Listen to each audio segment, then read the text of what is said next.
যে প্রবলেমগুলো আমরা ফেস করেছি সেটা হচ্ছে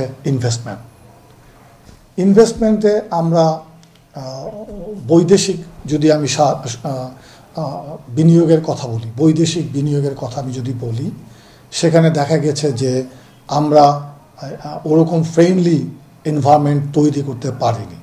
কারণ বিদেশি একটা কোম্পানি বাংলাদেশে এসে যদি নবায়নযোগ্য জ্বালানির ক্ষেত্রে তারা ইনভেস্টমেন্ট করতে চায়, সেক্ষেত্রে কীভাবে তারা কোম্পানি করবে, তার কি বলে ইকুইটি স্ট্রাকচারটা কীরকম হবে, ওনারশিপ স্ট্রাকচারটা কী হবে, এ বিষয়ে নানা রকম কমপ্লেক্সিটি ছিল।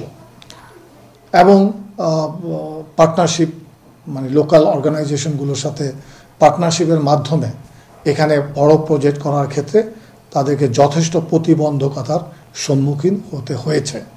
সেগুলো সরকারের পক্ষ থেকে আমি বলবো বিদ্যুৎ জ্বালানি মন্ত্রণালয় এবং বিভিন্ন এজেন্সি তারা ব্যাপক কাজ করেছে, ব্যাপক কাজ হয়েছে এবং বিভিন্ন সমস্যার সমাধানের জন্য তারা উদ্যোগ নিয়েছে।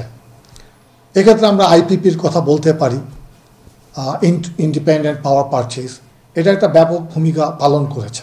বাট অ্যাগেইন বাংলাদেশে যেটা হয় এগুলো আবার পলিটিক্যালাইজ হয়েছে, পলিটিক্যালি এগুলিকে ইউজ করা হয়েছে, নেপোটিজম ফেভারিটিজম এর জন্য এগুলো তেমনভাবে ফাস্ট বা স্পিডি ট্রাকে যেতে পারেনি। ড্রাইভিং আছে একটা বড় ইস্যু ছিল, প্রজেক্ট অ্যাপ্রুভালের ক্ষেত্রে নানা রকমের ব্যুরোক্র্যাটিক কমপ্লেক্সিটি ছিল, ড্রাইভিং ছিল, পলিটিক্যালাইজেশন ছিল। সেজন্য আমরা কিন্তু এই যে দীর্ঘ বছরের অপেক্ষার পরে পলিসি ক্ষেত্রে যে আমাদের যে ডেভেলপমেন্ট হয়েছিল সেই ফসলটা বা সুফলটা আমরা ঘরে তুলতে পারিনি। তারপরে আমি বলবো যে রিসেন্টলি সরকারের যে একটা পরিবর্তিত কাঠামোর একটা ভালো চিন্তা থেকে যে সংস্কারগুলো হচ্ছে, সেখানে জ্বালানি এবং বিদ্যুৎ সেক্টর একটা অন্যতম সেক্টর যেখানে আমাদের নিড রয়েছে। আমরা যদি শিল্পায়নের কথা বলি, উন্নয়নের কথা বলি, সে বিদ্যুতের বিকল্প নেই।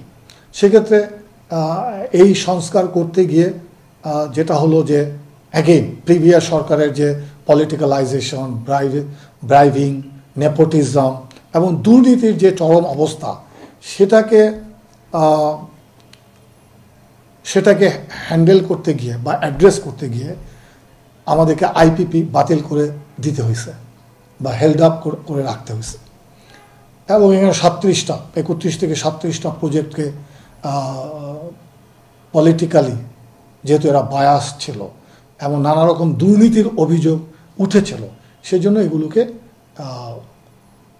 বলা যায় বাতিল করা হয়েছে। যদিও অর্থগতভাবে বলা হয় হেল্ড আপ, বাট এগুলো বাতিল।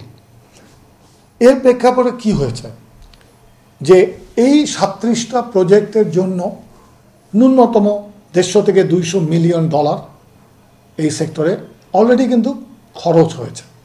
যে অর্গানাইজেশনগুলো এলওআই পেয়েছে তারা কিন্তু ল্যান্ড অধিগ্রহণ ব্যতিরেকে তারা এলওআইগুলো পায়নি, তাদেরকে একটা ডিজাইন করতে হয়েছে। সরকারের যে শর্ত সেগুলো মেনে এই পর্যন্ত তাদেরকে আসতে হয়েছে।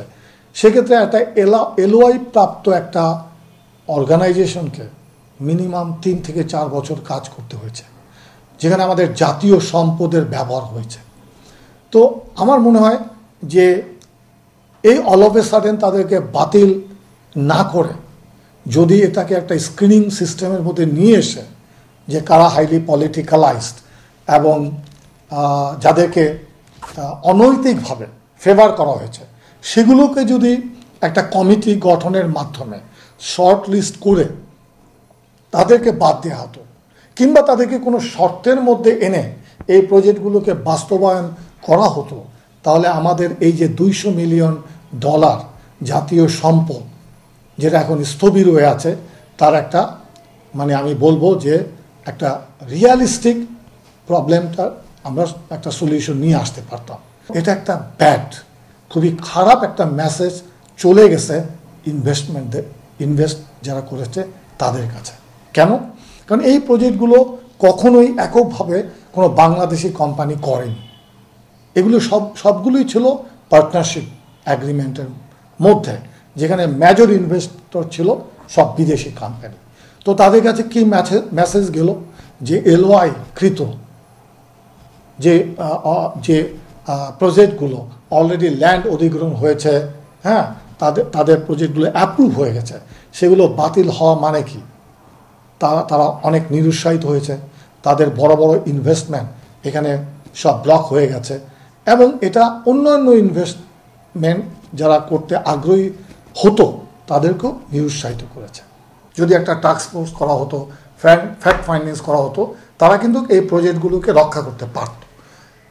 তো কি হলো, আমি 4 বছর পিছনে চলে গেলাম, আমার হিউজ মিলিয়নস ডলার আমার এখন ব্লক হয়ে আছে, কারণ ওখানে আমি নতুন করে কোনো প্রজেক্ট করতে পারবো না, কারণ আর একটা পার্টি যদি ওই ল্যান্ডটাকে রিইউটিলাইজ করতে যায় সেখানে অনেক প্রতিবন্ধকতা আছে, আইনগত জটিলতা আছে। হু নোস যে একসময় দেখা যাবে আদালত এদের পক্ষে রায় দিবে, যেহেতু তারা তো এলওআই প্রাপ্ত এবং তারা ইনভেস্ট করেছে, তাদের যথেষ্ট যৌক্তিক কারণ আছে আদালতে যাওয়ার এবং একটা কি বলে জাস্টিস পাওয়ার। তো এই পর্যালোচনার ক্ষেত্রে এটা আমাদের জন্য আমি মনে করি এটা কোনো পেশাগতভাবে এটা করা হয়নি।